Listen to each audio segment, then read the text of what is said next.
आज आपण एका मिनिटात म्हणण्यापेक्षा एका सेकंदात कॅल्क्युलेटर मोबाईल न वापरता 41 ते 50 या नंबरमधले कोणत्याही नंबरचा स्क्वेअर काढायला शिकणार आहोत।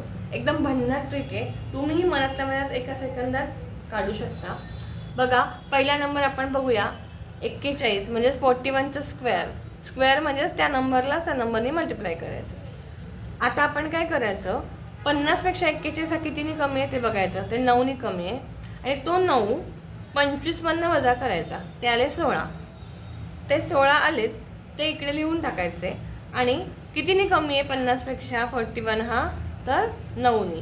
मग 9चा स्क्वेअर इकडे लिहायचा, झालं। आपण अजून एक गणित पाहूया। दुसरा नंबर आहे 42।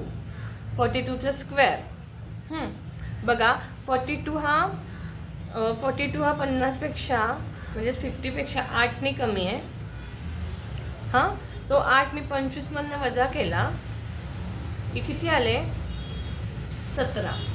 मग इकडे 17 लिहिले आणि कितीने कमी आहे 8 ने। मग 8चा स्क्वेअर 64 इकडे लिहिला, म्हणजेच 42 चा स्क्वेअर आला 1764। आहे की नाही गंमत। तिसरा बघा 43। 43 हा 50 पेक्षा कितीने कमी आहे सांगा, 7 ने। आणि तो 7 आपण दरवेळेस 25 मधनंच वजा करायचा की आले 18। मग हे 18 इथे लिहायचे आणि कितीने कमी आहे 7 ने। मग 7चा स्क्वेअर 49 इकडे लिहायचा। आवडली का ट्रिक तुम्हाला?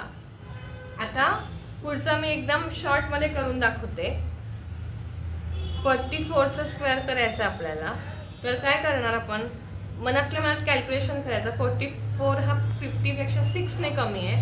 मग तो 6 25 मधनं वजा केले की आला 19 आणि 6 ने कमी आहे, मग 6 चा स्क्वेअर आला 36। 45 चा करूयात। 45 चा स्क्वेअर, 45 हा 50 पेक्षा 5 ने कमी आहे। 5 25 मधनं वजा केले की आले 20 आणि 5 ने कमी म्हणून 5चा वर्ग 25। आता 6 आणि 7 तुम्ही होमवर्कला करा आणि कमेंटमध्ये मला आन्सर नक्की कळवा। तुम्हाला जर मी शिकवलेलं आवडत असेल किंवा काही क्वेरी असेल तर मला कमेंटमध्ये तसं सांगा आणि आपल्या चॅनलला लाईक सबस्क्राईब करा आणि आपल्या मित्रमैत्रिणींसोबत शेअर करा। होमवर्कला दिलेले हे 2 नंबर आहेत, 46 चा स्क्वेअर आणि 47 चा स्क्वेअर। थँक्यू।